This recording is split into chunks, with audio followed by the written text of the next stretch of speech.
স্বয়ং ভগবান শ্রীমুখে বললেন শ্রীমদ্ ভাগবত গীতায় 18 দিন ব্যাপী কুরুক্ষেত্রে যুদ্ধ হয়েছিল, তাই তো না? কাদের মধ্যে? কৌরব আর পাণ্ডব। তো পাণ্ডবদের পক্ষেই পক্ষটা একটু দুর্বল পক্ষ ছিল, কৌরবদের পক্ষে সমস্ত বীরের আছে, কিন্তু যার পক্ষে ভগবান থাকে সে কখনো দুর্বল হয় না।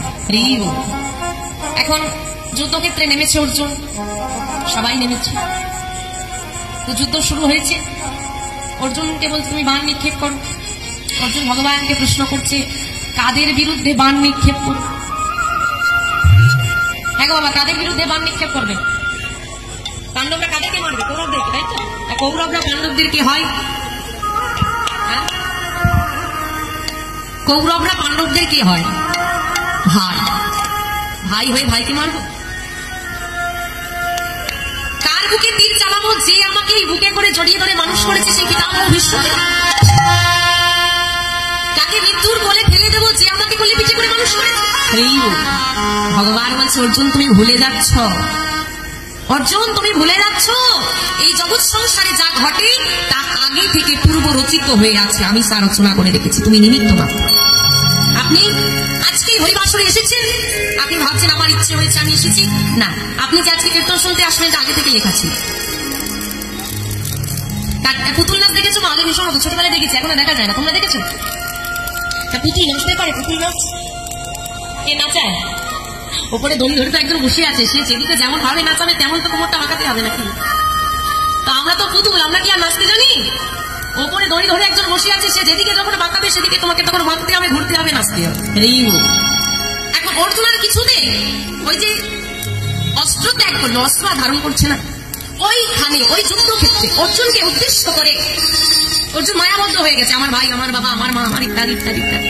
এই যে মায়া আবদ্ধ হয়ে গেছে, এই মায়া মোহ থেকে অর্জুনকে বের করে আনার জন্য অর্জুনকে উদ্দেশ্য করে, শুধু অর্জুন নয়, অর্জুনকে উদ্দেশ্য করে সারা জগৎবাসীর উদ্দেশ্যে ভগবান যে অমৃতময় বাণী বলেছিলেন বা ব্যক্ত করেছিলেন তাই হলো শ্রীমদ্ ভাগবত গীতা।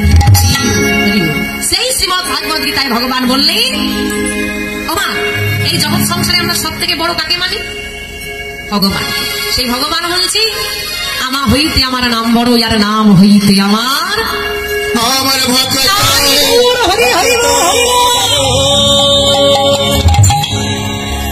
আপনারা হচ্ছে সেই সাধুগুরু বৈষ্ণব ভক্ত মন্ডলী। ভগবান বলছে আমার হইতে আমার নাম বড়, তাই তো? বানর জাতি বড় বড় পাথর নিয়ে এসে ফেলে দিচ্ছে, পাথর ভেসে যাচ্ছে, আর যিনি স্বয়ং ভগবান শ্রীরামচন্দ্র সে একটা ছোট্ট পাথর হাতে করে নিয়ে ফেললো, সেটা কি হয়ে গেল? ডুবে গেল। লজ্জার বিষয়, মানব জাতি পাথর ফেলে ভাসিয়ে দিচ্ছে, আর যে ভগবান সে পাথর ফেলছে, ডুবে যাচ্ছে। কি লজ্জা, বলতে পারছে না কাউকে। হনুমানকে সাইডে ডেকে নিয়ে বলছে শরীর কি হলো বলো, তোমরা পাথর ফেলছো ভেসে যাচ্ছে আর আমি ফেললাম ডুবে গেল। বলে প্রভু তুমি তো একটা ভুল করে ফেলেছো। আমি ভুল করেছি? বলে হ্যাঁ করেছি। কি ভুল? তুমি তো রাম নাম লিখতেই ভুলে গেছো। আগে চলে এসেছি আমাদের রাজাপুর জাগ্রত যুবগোষ্ঠীর এখানে এই কীর্তন আছে, ভালো কীর্তন আসছে। শিউলি দাস বিখ্যাত কীর্তনীয় শিউলি দাস আসছে এখানে আছে, তোমরা ভিডিওটা দেখো শেষ পর্যন্ত। শিউলি দাস খুব জনপ্রিয় একজন কীর্তনীয়, তোমরা নিশ্চয়ই ইউটিউবে ফেসবুকে অনেক ভিডিও দেখেছো, তার কীর্তন খুব সুন্দর, তোমরা দেখো খুব ভালো লাগবে। প্যান্ডেলটা দেখো কত সুন্দর, এখানে এখানে সহজ পাঠ রবীন্দ্রনাথ ঠাকুরের সেই সহজ পাঠে প্যান্ডেল বানানো হয়েছে।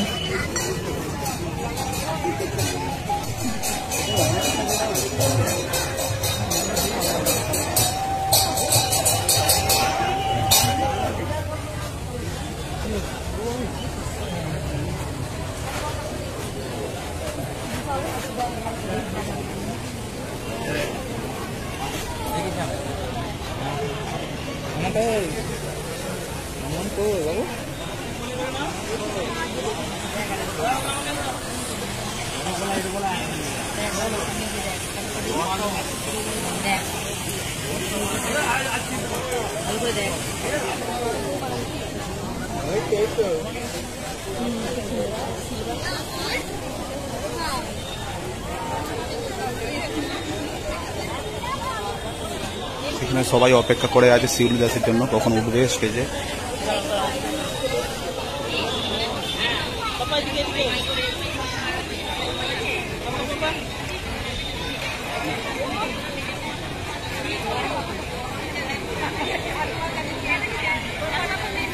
সর্বক্ষুদ্রতমা কৃষ্ণ প্রেমানুরাগ ভাগবতীয় ভক্তি শাস্ত্রীয় জ্ঞান বিন্দুমাত্র আমার মধ্যে নাই।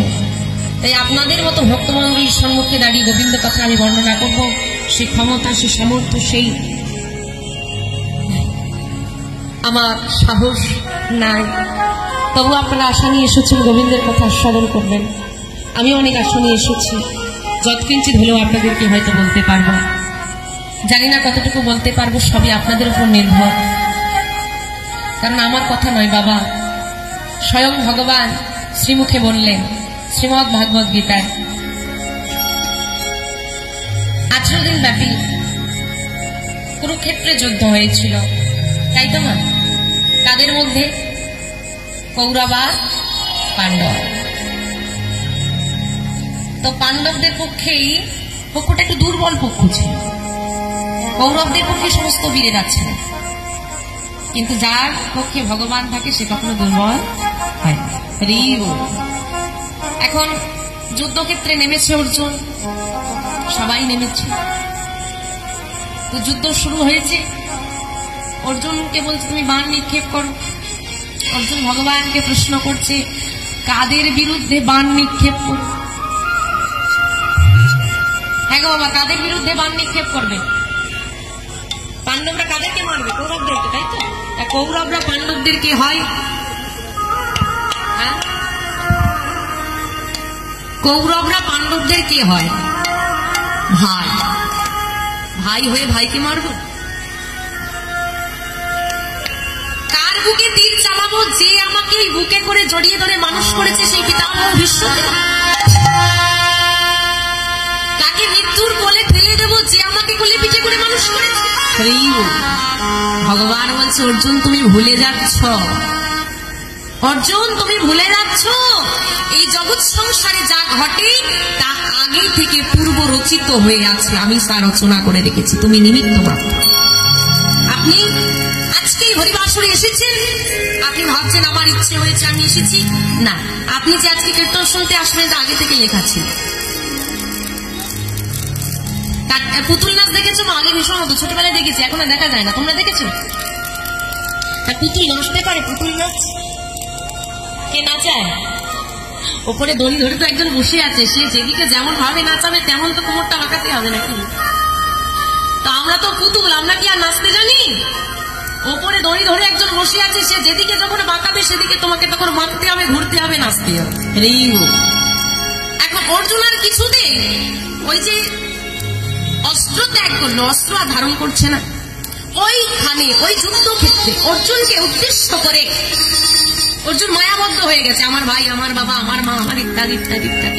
এই যে মায়াবদ্ধ হয়ে গেছে, এই মায়া মোহ থেকে অর্জুনকে বের করে আনার জন্য অর্জুনকে উদ্দেশ্য করে, শুধু অর্জুন নয়, অর্জুনকে উদ্দেশ্য করে সারা জগৎবাসীর উদ্দেশ্যে ভগবান যে অমৃতময় বাণী বলেছিলেন বা ব্যক্ত করেছিলেন তাই হলো শ্রীমদ্ ভাগবত গীতা। সেই শ্রীমদ্ ভাগবত গীতায় ভগবান বললেন ওমা, এই জগৎ সংসারে আমরা সব থেকে বড় কাকে মানি? ভগবান। সেই ভগবান বলছি আমা হইতে আমার নাম বড়, আর নাম হইতে আমার ভক্ত। হরি হরি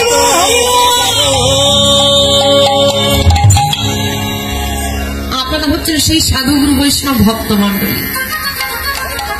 ভগবান বলছে আমার হইতে আমার নাম বড়, তাই তো? বানর জাতি বড় বড় পাথর নিয়ে এসে ফেলে দিচ্ছে, পাথর ভেসে যাচ্ছে, আর যিনি স্বয়ং ভগবান শ্রী রামচন্দ্র, সে একটা ছোট্ট পাথর হাতে করে নিয়ে ফেললো, সেটা কি হয়ে গেল? ডুবে গেল। লজ্জার বিষয়, মানব জাতি পাথর ফেলে ভাসিয়ে দিচ্ছে, আর যে ভগবান সে পাথর ফেলছে, ডুবে যাচ্ছে। কি লজ্জা, বলতে পারছে না কাউকে। হনুমানকে সাইটে ডেকে নিয়ে গিয়ে বলছে শরীর কি হলো বলো, তোমরা পাথর ফেলছো ভেসে যাচ্ছি, আর আমি ফেললাম ডুবে গেল। বলে প্রভু তুমি তো একটা ভুল করে ফেলেছ। আমি ভুল করেছি? বলে হ্যাঁ করেছি। কি ভুল? তুমি তো রাম নাম লিখতেই ভুলে গেছো। আমি তো স্বয়ং না, প্রভু এটাই তো নামের মহিমা, নামের মহিমা, হরি নামে হরি নামে, এটাই নামের মহিমা, হরি নামে হরি নামে। ভগবান কোথাও নেই, কত বড় বড় মন্দির মঠে চলে যা, কোথায় ভগবান? ভগবান সেখানে থাকে যেখানে ভক্তের প্রেম ভালোবাসা ভক্তি থাকে। মন্দিরটা বড় হলেই ভগবানের দেখবেন না, বড় বড় বাড়ি দেখবেন, যারা ধনী ব্যক্তি হয়, সবাই না, কিছু মানুষ আছে ভীষণ অহংকারী ব্যক্তি, এখন লোককে দেখানোর জন্য আমি যে ধনী দেখাতে হবে, তাহলে লোক জানবে কি করে? একটা বড় মন্দির হাঁকিয়ে দিয়েছে, চলো একটা বড় মন্দির হয়ে গেছে, সুন্দর বিগ্রহ স্থাপন হয়ে গেছে, গোপাল বসিয়ে দিয়েছে, আমাদের দেখা বাবা, বাহ, যে কেউ দেখলে কি ভক্ত মানুষ, দেখেছো কত বড় মন্দির করেছে, খোঁজ নিয়ে দেখুন দুবেলা দুটো নকুন দানা হয়তো ওই মন্দিরে ঢুকে। হরি বল হরি বল। তাই যেখানে ভক্তি তাকে ভগবান সে, এই যে এত ভক্ত মণ্ডলী, ভগবান এখানেই আছে, হরি নামেই হরি, এটাই নামের মহিমা। আর আমার হইতে আমার নাম বড়, তাহলে নামের মহিমা বড় হয়ে গেল। আর এই যে কাঠবিড়ালি ছুটে ছুটে বালি নিয়ে যাচ্ছিল, জানো তো, এই যে আমাদের যে বাড়ি হয়েছে না, এই যে দুটো ইট রাখা হয়েছে পাশাপাশি, মাঝখান গুলো ফাঁক রয়ে যায়, ওই যে কি দিয়ে পূরণ করা হয়, সিমেন্ট আর বালি দিয়ে। এখন সেতু বন্ধন হচ্ছে, সেখানে যে বড় বড় পাথর ফেলে দিচ্ছে, মাঝখানে মাঝখানে ফাঁকা রয়ে যাচ্ছে, তাই তো, তা টেকসই হবে না তো, তা কি করতে হবে? ওই কাঠবিড়ালি গুলো কি করেছে, ছুটে ছুটে গিয়ে ওই সমুদ্রের জলে গলা পর্যন্ত ডুবে নিল, আবার ছুটে ছুটে ছুটে ছুটে এসে ওই যে সমুদ্রের পাড়ে বালি থাকে না, গড়িয়ে নিল। আর কি হলো গো, বালিগুলো গায়ে লেগে গেল, ছুটে ছুটে গিয়ে যেখানে ফাঁকা আছে সেখানে গিয়ে ভরে গেল। এরাই ভক্ত। আমাদের হাত দিয়েছে ভগবান, মুখ দিয়েছে বলার জন্য, হাত দিয়েছে সেবা করার জন্য, নয়ন দিয়েছে দেখার জন্য, ভক্ত সেবা করার জন্য আমরা সক্ষম, তবুও করি না, হরি বলবো না। চারজনে কাঁধে তুলে নিয়ে বলছে বলো হরি, বলো হরি, যে শুয়ে আছে বলে ভাই তোরা বল, আমি বলবো, সারা জীবন বলিনি আর মরে গিয়ে বলবো, এই হচ্ছে আমাদের দশা। আর তারা বলতে পারে না, সেবা করতে পারে না, দেখুন কিভাবে সেবা করছে, এটা প্রেম। দেখবেন প্রত্যেকটা কাঠবিড়ালি সবার গায়ে রং। তোমার মতো ভক্ত আছে বলেই তো নামের প্রচার, নামের তো মহিমা আছেই, কিন্তু নামের মহিমা প্রচার করবে যে ভক্ত, সেই ভক্তরা না থাকলে কি হবে? তাই নাম হইতে আমার ভক্ত বড়। তাই আপনারা সে সাধুগুরু বৈষ্ণব ভক্তমন্ডলী সবাই মিলে যে যেখানে যে অবস্থায় যেমন ভাবে বসে রয়েছেন, সেখান থেকে আপনাদের চরণ ধোলার যৎকিঞ্চিত অংশ আমার মস্তকে দান করুন। সবাই মিলে আমায় আশীর্বাদ করুন, যেন আপনাদের সবাকার চরণ ধুলি মাথায় নিয়ে আপনাদের কৃপায় শক্তিশালী হয়ে এই মহতি হরিবাসরে দাঁড়িয়ে কিছু গোবিন্দ কথা আমি বর্ণনা করতে পারি। জানি না কতটুকু বলতে পারবো, তার মধ্যে থাকবে অসংখ্য ভুল ত্রুটি অবশ্যই হবে বাবা। তাই লীলা পরিবেশনার্থে আমি যদি কোনো ভুল ত্রুটি করে থাকি, বাবাদের চরণে অপরাধ করে থাকি, মায়েদের মনে ব্যথা দিয়ে থাকি, অন্যায় করে থাকি, ভুল কথা বলে থাকি, আমায় নিজ গৃহের সন্তান সমন্বয় করে ক্ষমা করে দেবেন। হৃদয় সীতানাথ প্রেমানন্দে হরি হরি হরি হরি প্রণমঃ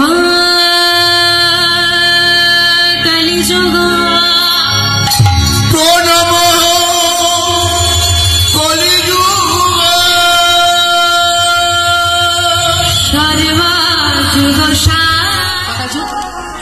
সত্যকেতা, তারপর কলি। সব থেকে খারাপ কোনটা? আমার সব থেকে খারাপ যুগ কোনটা গো? কলিযুগ। বাবারা কি বলেন খারাপ কোনটা? রাধে রাধে। আমাদের বিচারে খারাপ হয়ে গেল কলি। মানুষের